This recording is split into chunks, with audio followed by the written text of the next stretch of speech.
What is going on, everybody? I am Phil. That is Tyler. Welcome to another edition of the 5 Tool Productions video podcast. Today, we are talking about a topic we've been thinking about a lot recently, and that is actually subtitles and captions and text overlays in video. And it's something you've been hammering a lot recently, and probably about for the last year or so, it's grown, and I think it's really coming to a head. Well, it kind of starts with go on Facebook right now. If you're watching Yourself. this, if you are watching this, go on Facebook and just scroll through the feed. I don't know about you, but I watch a ton of videos on Facebook, like a lot. For research. Research. Yeah, that duck chasing around that pit bull was research. No, but seriously, I watch a ton of videos, and 9 out of 10 times, I watch it and it's just playing in the background. I don't actually click it, turn the audio on or anything like. I mean, it's just kind of the natural thing that's going on. I remember when I used to take the train into work, kind of the same thing. I didn't want to turn, if I didn't have my headphones on, I'm not turning on the audio in the middle of the train, so I just kind of watch it. So what we're seeing is more and more people are watching, and we'll talk about stats in a second, but more and more people are watching the videos without actually hearing it. So if you're doing a video like this, you should have some sort of text over it, whether it's your subtitles, whether it's just a regular text overlay, but giving people that option so it might make them stick around a little bit longer. Yeah, and I think a lot of this ties into, we talk a lot about shoot once, use often, that kind of thing. Definitely. And I think this ties into knowing where your content is going to live. And if your content is going to live on Facebook, it has to be ready for Facebook.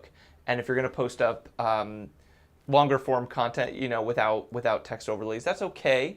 But you got to look at your stats and see, are people actually consuming this the way we want? And if they're not, then you have to pivot and give them what they're actually going to get some value out of. So that might mean for a longer form video like this, it can live on your website as an embedded video. It can live on YouTube for your subscribers. But the cut that goes to Facebook is maybe a shorter version, a snippet of this, one of your best sound bites that has text overlaid, so that when people go through their feed, they see it. And if they're interested in the topic, they'll click through to your site and watch the whole video, ideally with sound. But if they don't, at least they're getting, your key point out of it, and they're associating with you, and they're actually seeing what you want them to see. Exactly. And I think like companies like BuzzFeed, Delish, The Dodo, these are the ones that are kind of leading the charge with it. I mean, I'm sure you've seen it, Huffington Post. They all do, they have, for even like Delish is a great example when they're cooking something, and then instead of having a person on camera saying, add a tablespoon of salt, it's just tablespoon of salt, and it slides up quickly. It's just kind of just explaining it in a slightly different way.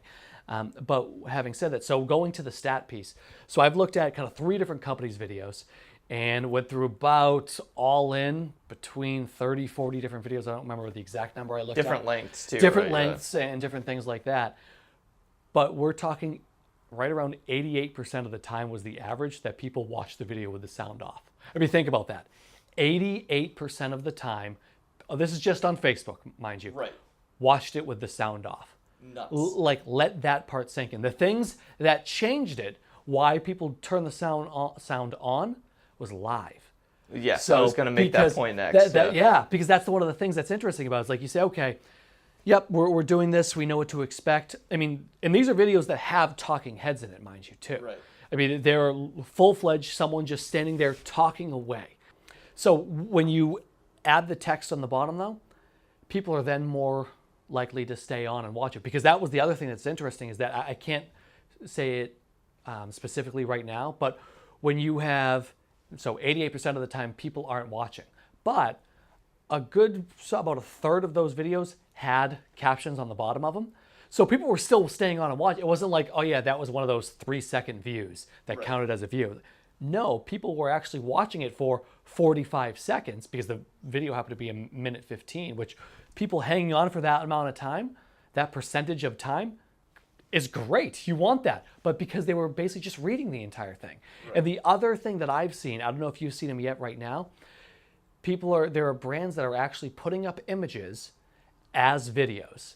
And they're just rolling it. Nope, I'm uploading this, and they're putting it on. I mean, from a video production standpoint, we look at you dropping on the timeline, you expand it for 45 seconds, and then you export it as a video, right? People are actually uploading images as videos just so they can trick the algorithm on Facebook. That's another thing we can totally get into. It's just like totally screw. You're only going to hurt us in the long run by doing that, because Facebook's going to catch on and be like, what the heck are you doing? Sorry, there's nothing on there. But those are some of the stats I saw, which just kind of blows your mind. Like I said, say it one more time. 88% of the time, people are watching the videos with the sound off. Right. Let that sink in, let that marinate, because that's a crazy amount of people.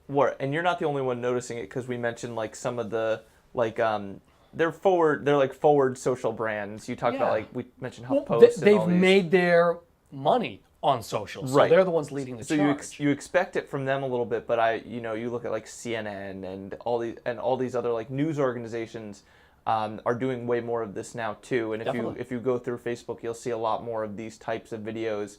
And from a consumer perspective, I actually kind of appreciate it. It's kind of a better way to consume. It's kind of the next step, right? It's a good way to consume quick hit stuff online.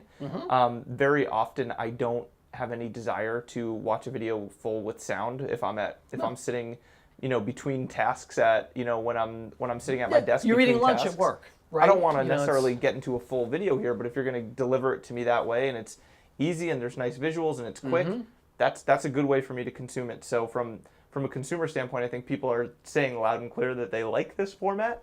Definitely.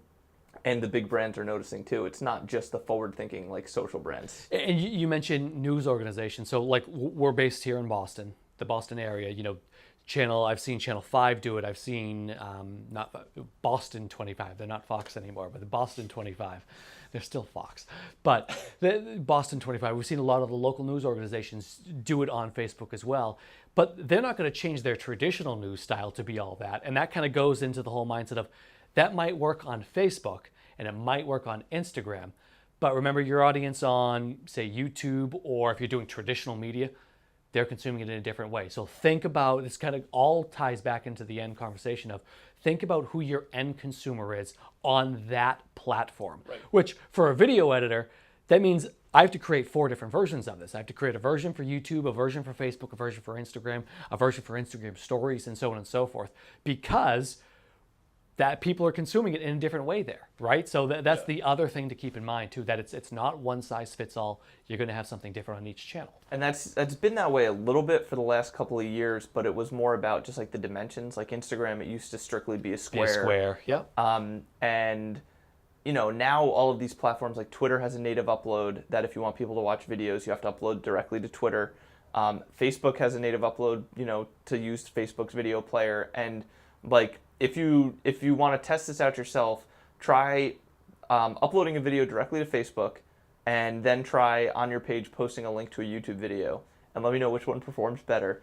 Yeah. And I guarantee you the Facebook native one is going to perform better, because that's all part of the algorithm that we mentioned. But the point is, now they all have their own native players. Instagram, Facebook, Twitter, everything has its own native player. LinkedIn now as well, which LinkedIn, yep. We can get into that discussion too, because I've noticed some interesting things about if you post a YouTube video on LinkedIn, do they actually hurt you a little bit more? It's not getting seen as much because they want you to upload it natively, right? And they all do. Yep. But there's more that goes into it than just the dimensions, right? Like you said, and you also have to consider, like, if someone lands on your website, if someone makes their way all the way to your website, they're probably a little more willing to put in the time to actually watch a video with sound, maybe watch a longer video.